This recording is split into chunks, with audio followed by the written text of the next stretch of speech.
اللہ کی بارگاہ میں دل دیکھا جاتا ہے، اماؤنٹ نہیں دیکھی جاتی۔ بعض اوقات کسی کا کھجور جو ہے نا کسی کے باغ سے آگے بڑھ جاتا ہے، اور یہ حدیث پاک بھی ہے جس کا مضمون ہے ایک لاکھ سے بڑھ گیا۔ صحابی نے عرض کی حضور ایک لاکھ سے کیسے بڑھ سکتا ہے؟ فرمایا ایک شخص آیا جس کے پاس لاکھوں تھے، اس نے لاکھوں میں سے 1 لاکھ اللہ کی راہ میں دیا، ایک آیا اس کے پاس 2 ہی تھے، اس میں سے 1 اللہ کی راہ میں خرچ کر دیا ہے۔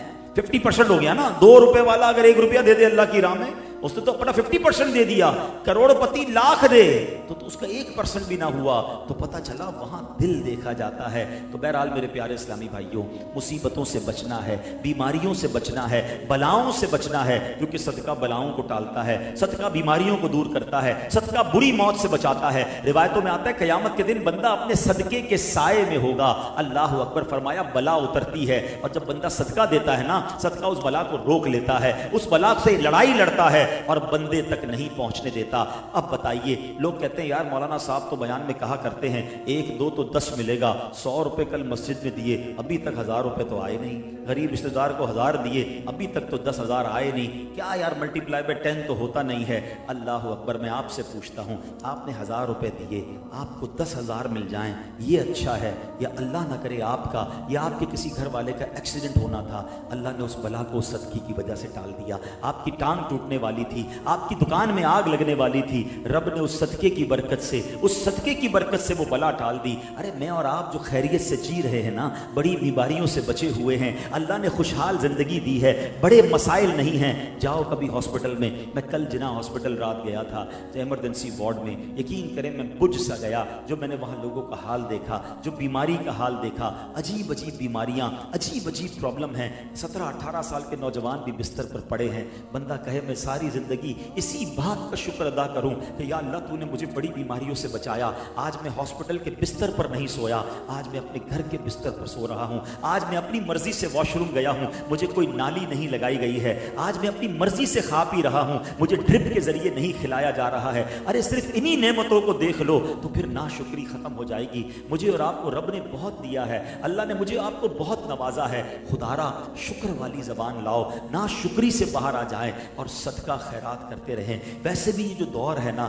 یہ بڑا مشکل دور ہے، لوگ واقعی بڑی مشکل میں ہیں۔ اچھا ہر بندہ مانگتا بھی نہیں ہے، نارملی جو سفید پوش ہوتا ہے، ضرورت مند ہوتا ہے، کیونکہ ساری زندگی تو اس نے خود صدقہ کیا تھا، ساری زندگی تو اس نے خود اللہ کی راہ میں دیا تھا، مگر اب وہ تکلیف میں آ چکا ہے۔ تو میرے وہ بھائی جن کو اللہ نے نوازا ہے، میرے وہ ویورز جو مجھے سن رہے ہیں، ضروری نہیں کوئی آپ کے دروازے تک آئے، نارملی جو روڈ پہ مانگتے ہیں، میں نہیں کہتا سارے غلط ہوتے ہیں، مگر ان میں پیشہ ور زیادہ ہوتے ہیں۔ میں کہتا ہوں اپنے غریب رشتہ داروں کو، اپنے غریب ملازمین کو خود دیکھ لو نا، جس کی 30-35 ہزار 40 ہزار کی آمدنی ہے، وہ آج کے دور میں کیسے گزارا کرتا ہوگا؟ ضروری کیا ہے وہ آپ سے مانگے؟ آپ بن مانگے بھی کبھی کبھی دے دیا کرو، بچوں کی عیدی کے نام پر دے دیا کرو، کبھی کچھ اچھا سا فروٹ اپنے لیے خریدو، کسی ایک ملازم کو، کسی ایک پڑوسی کو، کسی ایک رشتہ دار کو دے دیا کرو، اس کے چہرے پر خوشی آ جائے گی، بغیر مانگے اسے مل جائے گا، شاید اس کی بہت بڑی مشکل حل ہو جائے گی۔ اور نارملی بھی میں آپ کو مشورہ دیتا ہوں کہ ہم نارملی جو شادیوں میں یا ملاقات میں جو گفٹ چیزوں کو دیتے ہیں،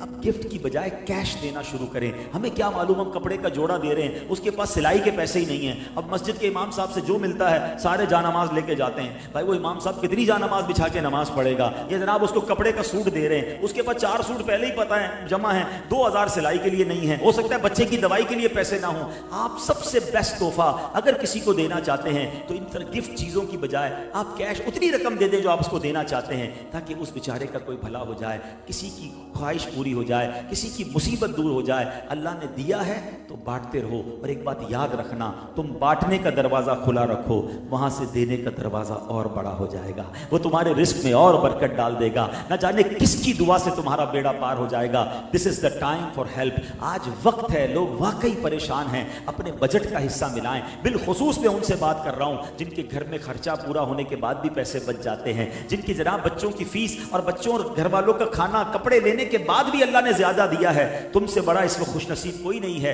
کہ پہلی تاریخ سے پہلے تمہیں کوئی ٹینشن نہیں۔ پوچھو ان سے جو بیچارے تنخواہ والے ہیں، 15-20 تاریخ کے بعد ہر بار پیسہ پرس سے نکال کے گنتا ہے، بچے کو دوں گا تو بیوی کو کیا دوں گا، بیوی کو دوں گا تو پیٹرول کیسے ڈالوں گا، دوائی کہتا ہے اگلے ہفتے لے لوں گا۔ خود میڈیکل اسٹور پہ میں نے دیکھا ہے، لوگ آتے ہیں دوائی کی پرچی دیتے ہیں، جب وہ دوائی نکال کر بل دیتا ہے تو پھر کہتے ہیں یہ 2 دوائیں یہ کم کر دو، ذرا 4 ٹیبلٹ یہ کم کر دو۔ بندہ سوچتا ہے یار بیمار بھی ہے, دوائی بھی لے جانی ہے, مگر دوائیں کم اس لیے کروا رہا ہے کہ پورے پیسے نہیں ہیں. ارے اللہ دل دے تو یہ مانگیں گے نہیں لوگ. یہ وہ سفید پوش لوگ ہیں جنہوں نے کبھی زندگی میں کسی سے نہیں مانگا, مگر بن مانگے دینے کی عادت ڈالو, بن مانگے تحفہ دیا کرو.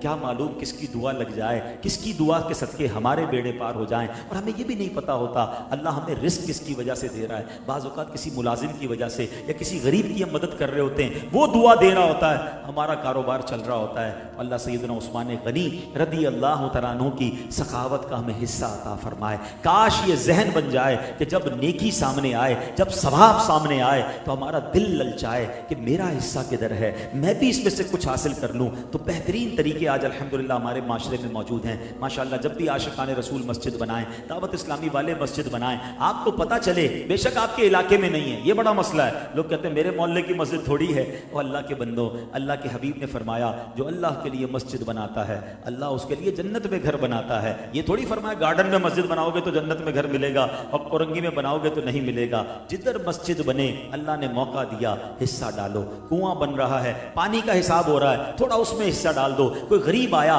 بے شک تھوڑی بہت مدد کرو. کیا پتا میرے اس تھوڑے حصے سے میری بڑی مصیبتیں دور ہو جائیں. اللہ کرے دل میں اتر جائے میری بات. سیدنا عثمان غنی کی سیرت اتنی موٹیویشن دیتی ہے, ایسا جذبہ دیتی ہے, اللہ اس کا صدقہ عطا کر دے اور نیکیوں کا شوق عطا کر دے. دعوت اسلامی کے پیارے ماحول میں اسی طرح نیکیاں کمانے کا, نیکیوں کو حاصل کرنے کا ذہن الحمدللہ ہمیں ملتا ہے. مزید ایسے بیانات سننے کے لیے آپ مدنی چینل دیکھتے رہیں تو انشاءاللہ مزید ایسے بیانات سنیں گے اور انشاءاللہ سیکھنے کا موقع ملے گا. مدنی قافلوں میں سفر کریں, دعوت اسلامی کے ہفتہ وار اجتماع میں شرکت کریں. آخر میں صاحب خانہ اور منتظمین کا شکریہ ادا کروں گا جنہوں نے آج مجھے دعوت دی اور بیان کرنے کا موقع دیا. اللہ کریم آج بیان میں جو اچھی باتیں ہوئیں اسے یاد رکھنے, عمل کرنے کی توفیق عطا فرمائے, اور اگر کوئی غلطی ہوئی تو رب کریم اپنے کرم سے مجھے معاف فرمائے. آمین بجاہ النبی الامین صلی اللہ تعالی علیہ وسلم. ویڈیو دیکھنے کا شکریہ. اگر آپ چینل پر نئے ہیں تو سبسکرائب کر لیں اور ساتھ ہی ساتھ بیل آئیکن پر بھی کلک کر دیں تاکہ یوٹیوب ہماری ہر ویڈیو کا نوٹیفیکیشن سب سے پہلے آپ کو بھیج دے. جزاک اللہ.